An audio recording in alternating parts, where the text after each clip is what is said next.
nome del Padre, del Figlio e dello Spirito Santo, così sia lodato Gesù Cristo. Cari fedeli, questo Vangelo della guarigione del cieco ci mostra un bel miracolo di Gesù, ma miracolo che è anche un insegnamento sempre per noi. Gesù vuole farci capire l'importanza della fede, la fede conoscenza. La guarigione dalla cecità significa la guarigione delle nostre anime. Già al momento del battesimo abbiamo ricevuto la fede che ci permette di conoscere soprannaturalmente Dio nell'oscurità della vita sulla terra, in attesa di conoscerlo con un mezzo superiore alla fede che sarà la visione beatifica. La vita di fede è preparazione, ottima preparazione a questa vita eterna di conoscenza di Dio faccia a faccia, come dice San Paolo nell'epistola di oggi. Quando Gesù dice va, la tua fede ti ha salvato, certo Gesù pensa innanzitutto alla virtù di fede, ma anche questa parola di Gesù fa riferimento a tutta la risposta dell'uomo. Qui nella fede, nella parola fede, c'è insieme anche la speranza, la carità, c'è tutta l'adesione dell'anima a Dio. Nei Vangeli la parola fede spesso ingloba anche la speranza e la carità. Quest'anima sarà salvata con la fede, ma anche con la pratica della speranza e della carità. In San Paolo vediamo più chiaramente la distinzione tra le tre virtù di fede, di speranza e di carità. I teologi del Medioevo poi li chiamano le virtù teologali, theos, Dio, le virtù che ci fanno andare direttamente verso Dio, che hanno come oggetto diretto Dio stesso. Con la fede crediamo Dio, crediamo le verità che Dio ci ha rivelate, con la speranza speriamo Dio come premio eterno della vita cristiana, e con la carità amiamo Dio di un amore soprannaturale, amiamo Dio sopra ogni cosa, il prossimo per Dio. San Paolo nella prima lettera ai Tessalonicesi dice: abbiamo incessantemente presente davanti a Dio nostro Padre l'opera della vostra fede. Parla ai cristiani di Tessalonica. Abbiamo davanti ai nostri occhi l'opera della vostra fede, la fatica della vostra carità. Qui capiamo già l'idea della carità come fatica. La carità ci chiede uno sforzo per amare Dio sopra di noi, per amare il prossimo come noi stessi. Dobbiamo fare uno sforzo, è sempre una fatica, la fatica della vostra carità e la fermezza della vostra speranza, l'ancora della speranza che permette all'anima di raggiungere il porto della gloria. E anche nella prima lettera ai Corinzi, quella che abbiamo letta in questa messa, la vita dei cristiani, la vita cristiana in modo generale è intesa come una vita di fede, di speranza e di carità. Al presente rimangono queste tre cose. Qua giù, quando siamo ancora in via verso la patria del cielo, abbiamo queste tre cose, la fede, la speranza e la carità, ma tra queste la più grande è la carità.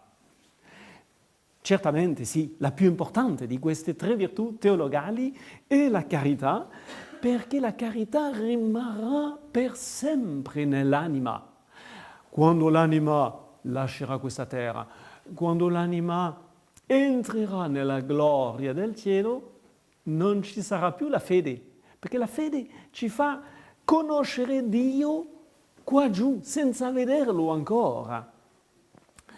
La fede ci aiuta a conoscere Dio, ci permette di conoscere Dio soprannaturalmente nella vita sulla terra, ma quando l'anima lo potrà vedere faccia a faccia, con la lumen gloriae, la luce della gloria, quest'anima non potrà più avere la fede, perché la fede include l'idea di un Dio che non vediamo ancora. Ecco un po' il merito anche della fede sulla terra, è che crediamo in Dio, perché Dio si è rivelato, perché gli apostoli, perché la Chiesa ci ha tramandato le verità rivelate da Gesù, ma non lo vediamo ancora faccia a faccia.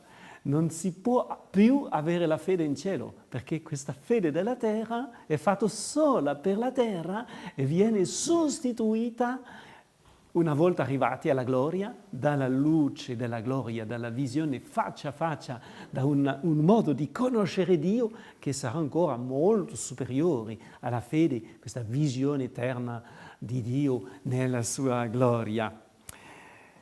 E così capiamo che la fede è più importante, che la carità è più importante della fede, è più importante anche della speranza, perché la speranza ci accompagna fino al porto del cielo come un grande aiuto quotidiano per ordinare la nostra vita a Dio, per perseverare verso Dio, per continuare di remare sul mare della nostra vita verso il porto del cielo. Però arrivati al porto della vita eterna non si può più sperare, non si potrà più sperare di arrivare, perché saremmo ormai arrivati come lo speriamo con tutto il cuore.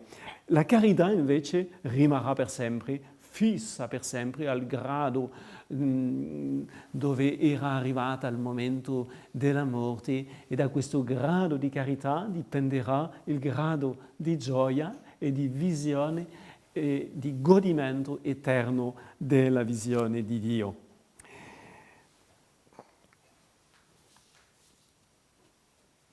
La carità è più importante della fede anche perché ci porta dentro di noi la presenza personale di Dio. Secondo quanto dice San Giovanni, Dio è amore, Deus caritas est, Dio è la carità, Dio è l'amore di carità, che rimane nella carità, che rimane questo amore soprannaturale della carità, rimane in Dio e Dio rimane in Lui. Con la carità c'è nell'anima questa presenza delle tre persone, questa presenza della Santissima Trinità, e dobbiamo più spesso entrare nella nostra anima per adorare Dio, per pregare, per offrire a Dio un atto di fede, un atto di speranza, un atto soprattutto di carità. La fede da sola potrebbe non essere accompagnata dalla carità. Si può avere la fede senza la carità. Nell'anima, per esempio, che ha perso la carità con un peccato mortale, certamente mortale, con tutte le condizioni necessarie di piena conoscenza, di piena volontà, rimane la fede. Se crede ancora in Dio, ha sempre la fede, che è sempre qualcosa di soprannaturale e che l'aiuterà, quest'anima, a ritrovare anche la carità con un buon pentimento, una buona confessione. Dunque si può avere la fede senza la carità, ma la fede senza la carità non basta a meritare il cielo, non è sufficiente avere la fede per entrare nel cielo, ci vuole sempre la carità, perché questa fede senza la carità sarebbe una vera fede, sì, ma una fede morta, una fede che non è meritoria della vita eterna. Lo dice San Giacomo nella sua epistola: la fede, se non è seguita dalle opere, in se stessa è morta. È una fede vera, sì, d'accordo, crede veramente in Dio, però che non segue Dio, non ama Dio, non fa le opere necessarie alla salvezza dell'anima. Ovviamente Lutero, che pensava alla salvezza come solo frutto della fede, basta la fede, non c'è bisogno di nessuna opera, dunque non c'è bisogno della carità per essere salvati, aveva negato l'epistola di San Giacomo, aveva tolto dalla Bibbia l'epistola di San Giacomo, perché l'epistola di San Giacomo contraddiceva totalmente la sua teoria della salvezza con la fede sola, la sola fides. Il Concilio di Trento lui insegna che se la fede non è seguita dalla speranza e dalla carità, non unisce perfettamente a Cristo, unisce a Cristo ma non perfettamente, e non rende membra vive del corpo mistico della Chiesa. Per cui verissimamente, dice il Concilio, si dice che la fede senza le opere è morta ed è oziosa. La superiorità della carità non sopprime la necessità assoluta della fede per la salvezza. È indispensabile la fede come radice della salvezza, come fondamento della carità. Senza la vera fede non si può avere la vera carità, perché per avere la vera carità, che è amore di Dio sopra ogni cosa, bisogna avere già la fede con la quale crediamo in Dio. Se l'anima non crede in Dio, non può amare qualcuno che non crede, in cui non crede. Per amare Dio devo prima credere in Lui. All'inizio del battesimo, bello pensare alle prime parole del rito battesimale. Il sacerdote chiede al catecumeno o al bambino, tramite i suoi padrini, che cosa domandi alla Chiesa di Dio. E la risposta? La fede. Che cosa ti procura la fede? La vita eterna. La fede è radice di questa vita eterna, è il fondamento necessario di questa vita eterna. Però subito dopo questa risposta il sacerdote nel rito battesimale aggiunge le parole che fanno capire che la fede per procurare la vita eterna deve essere una fede operosa, con la carità, una fede che opera tramite le opere della carità. Deve essere una fede veramente viva e dunque le parole del sacerdote sono queste: se dunque vuoi avere la vita eterna, osserva i comandamenti. Amerai il Signor Dio tuo con tutto il tuo cuore, con tutta la tua anima, con tutta la tua mente e il prossimo come te stesso. La fede permette all'anima di produrre un atto di carità che è un amore soprannaturale. Difatti non, e questa è una confusione molto frequente nel mondo di oggi, un errore sull'amore. Difatti non qualunque atto di amore è carità, ma solo quello che è illuminato dalla fede, compiuto per un motivo nuovo, per amore di carità, amore soprannaturale verso Dio, amato sopra ogni cosa. Non basta per la salvezza un amore che sarebbe soltanto un amore naturale, un amore umano. Può essere una cosa buona, certo, è una cosa buona, meritoria di una ricompensa terrena, terrestre, naturale, ma l'amore buono, la bontà naturale non può meritare un premio eterno, un premio soprannaturale che è la visione eterna di Dio. Ci vuole un amore soprannaturale, un amore illuminato dalla fede e fortificato dalla speranza, un amore che sia veramente soprannaturale, di Dio sopra ogni cosa, del prossimo per Dio. La carità è mossa da un motivo alto che è quello della santa fede. Per questo Sant'Agostino dice chi chiamo carità quel motto dell'anima che fa amare Dio per se stesso e fa amare se stessi e il prossimo per Dio. La carità ci fa cercare ed osservare la volontà divina. Quello che mi ama osserva i miei comandamenti. Pensiero anche che i protestanti, che Lutero aveva dimenticato, pensiero carissimo di Gesù, quello che ama Dio, quello che vuole veramente amare Dio deve osservare i comandamenti. I comandamenti non sono soltanto per il Vecchio Testamento, ma i comandamenti di Dio hanno un valore eterno, un valore per le anime per tutte le anime di tutte le nazioni, di tutti i popoli fino alla fine del mondo.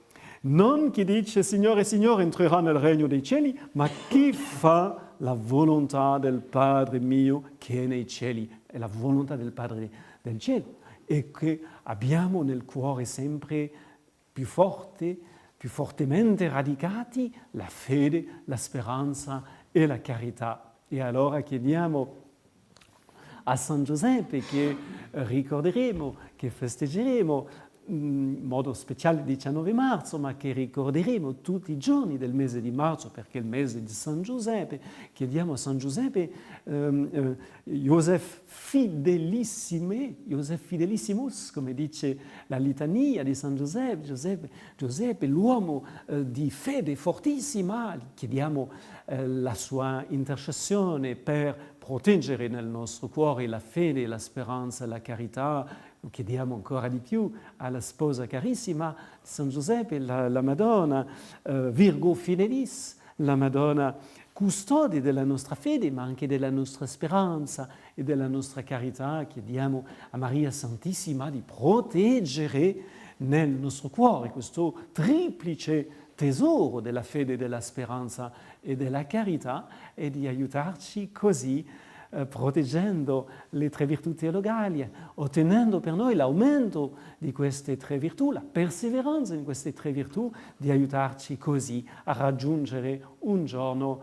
l'eterna gloria del cielo, la visione beatifica, la visione e l'amore beatifico delle tre persone divine nel cielo. Nel nome del Padre, del Figlio e dello Spirito Santo, così sia lodato Gesù Cristo.